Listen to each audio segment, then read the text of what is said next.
Hey, hi there, Virgo. Welcome to my channel.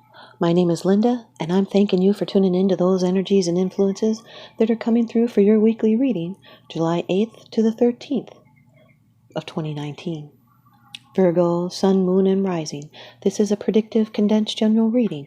Please only take those portions that resonate with you. I invite you to subscribe, like, comment, and share.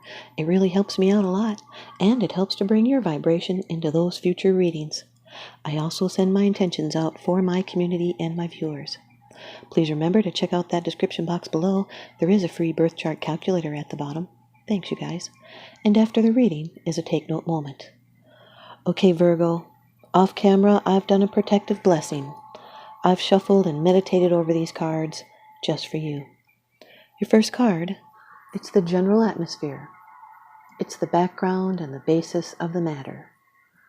The Knight of Swords, Virgo. This is air energy. Air always represents the thoughts and the minds and communication. This air energy can be even a person, Aquarius, Gemini, or Libra, Sun, Moon, or Ascendants. This can be a person or a message, or it can even be travel or the coming or going of a matter. This as a person would be headstrong, they're impatient. This is a person who is overly aggressive or argumentative. Could be a message of bad news or some kind of mental conflict or differences of opinion. This is movement and action. It's speed and swift action. Someone rushing in, probably with a communication. It can create drama. This is having to use diplomacy and honesty. Eagerness can create problems. This is someone that may be a revolutionary. They're impatient, they're rushing, they're an explorer and a debater. They're sharp-minded and direct and idealistic. They can be a great problem solver. They're rational and they're not driven by feelings. They're headstrong and impatient. His communication can be very direct or cutting or piercing. And he feels very passionate about his own ideas and will spare no one's feelings in getting his point across. Although they're very intelligent, he often jumps to conclusions. They can be quite opinionated. Or you may be experiencing great quantities of communication. Many text messages going back and forth, or Gmails, or even mail, voicemails. This is experiencing sudden changes. It can disrupt your normal habits and routines. These are seekers searching to reach a goal. Your second card, it's the energy that's crossing over your path. Sometimes this can be a challenge. The Nine of Cups, Virgo. This is water energy, always representing the emotions, the feelings, the instincts. The Nine of Cups is great satisfaction. Could it be that it's a challenge that you're not getting exactly what you want? Or could be that you want everybody happy. That can be a challenge. This is the Wish card. This is material wealth and great joy and happiness and dreams coming true. It's an overflowing of love and intense pleasure.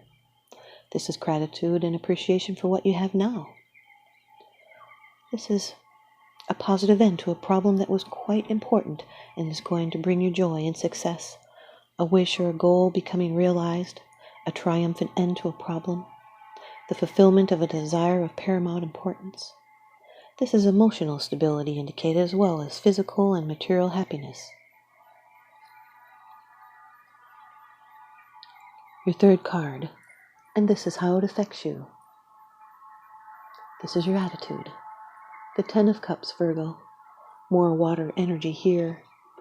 This is next to the Nine of Cups, represents happiness mentally and spiritually. It's emotional fulfillment. It's permanent good times. But you may be spreading yourself too thin with the Ten of Wands in your reading here as the underline. You might be trying to enjoy the moment, but you're responsible for the happiness of others as well. So maybe that's a little bit burdensome. You want everybody happy. Your family life is a source of joy. The Ten of Cups here, shared love. This is a grateful and joyous family, and you have enough happiness to share with those around you. These are emotional connections in home life that are blessed. So take time to be grateful for all the love and happiness you have in your life, and focus on what you do have, and not on what you've not yet received. Remember, you can't make everybody happy. If you're feeling responsible for everyone's happiness, try not to take on that burden. This is happiness that comes from knowing your family loves each other. And you're feeling the bliss, and you should be enjoying yourself fully at this time. And now your fourth card. It's the position of the future. It's the outcome, the results, and the advice. The Five of Pentacles, Virgo. This is earth energy, which is your element.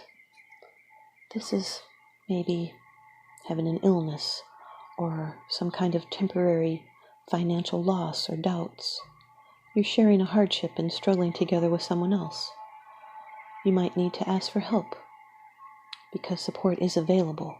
You're not alone, and the hardships will pass away. These are just temporary circumstances, being maybe crippled by a temporary injury or ill health. This is feeling unstable and having some scarcity thinking, maybe some alienation, but friends are supportive.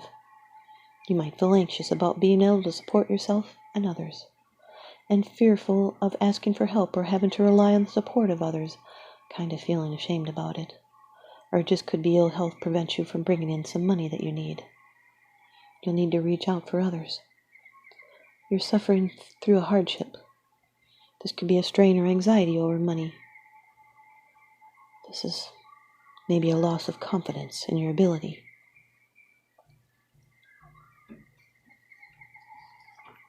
Your fifth card. It's the bottom of the deck card. The underlying issue. This is what's unseen. The Ten of Wands, Virgo. Fire energy. Feeling overloaded. This is maybe too much of a good thing. You could be extending yourself out for love for other people. You might feel some burdens. This is beginnings and endings. It's ambitious burdens. It's fortune and gain and any kind of success, and it's the oppression of these things. You might need to take stock of your priorities. You could be testing your limits, shouldering burdens, or taking on too many responsibilities and trying to tough it out. You might be weary, but you're determined. You might have to keep going because you've come too far to let things drop. And if you don't ask for help, then it's up to you to carry the load. Here's your advice from the Oracle deck. The Sacred Traveler by Denise, Linn. Virgo, you've got joy and delight. Open your heart to joy, and it certainly is available to you. You do not need to suffer to grow. You can grow leaps and bounds through joy. True happiness comes from following the dictates of your soul. Do what gives you joy. Celebrate and have fun. Stop and embrace life, yourself, and others. Say yes. Take steps today to expand your joy. You don't need to do it all at once, but you do need to start. Your purpose in life is to experience joy. Allow joy and ecstasy to flow through you wildly and freely. Share your love. Happiness spreads to others like wildfire, and it can help heal the world. The Sacred Traveler wants you to know that it's not just about reaching the destination, it's about the joy of the journey. The traveler stops periodically to savor the simple pleasures of the voyage. If you don't follow your bliss now, when will you? If you've been waiting until circumstances are different before you experience true happiness, then you may have a long wait. It's simple. When you focus on the areas of your life that bring you joy, these areas will prosper. One of the fastest paths to happiness is through sharing and giving, so give of your heart and follow your bliss. Joy is your spiritual birthright. Here's your animal message from the deck by Susie Green. Virgo, You've got Bat. You have the power to transcend failure and move into a limitless future. Bat once crawled upon the earth, but she reached for the stars and now she really can fly. If you have pulled Bat to guide you, you too can become anything you want. But remember, everything has its own period of gestation, and as you progress to your own limitless future, you must transcend failure and its attendant fear, that is striving again. With failure comes the knowledge that brings you ever nearer to your heart's goal, until, on the destined day, you are reborn. Virgo, here's your take note moment. We need to remember that it is not the thing believed in, but the belief in your own mind which brings about the desired results. We need to stop believing in the false beliefs, opinions, superstitions, and the fears mankind has programmed us to believe. Begin to believe in the internal truths of principles of life which never change. Love, honor, and goodwill. Then you will move onward and upward. Virgo, more next time. I hope you stay tuned in by leaving me a comment or a thumbs up, and please subscribe. Well, remember, what goes around comes around, so I'm sending you out love and light and blessings. Thanks for watching.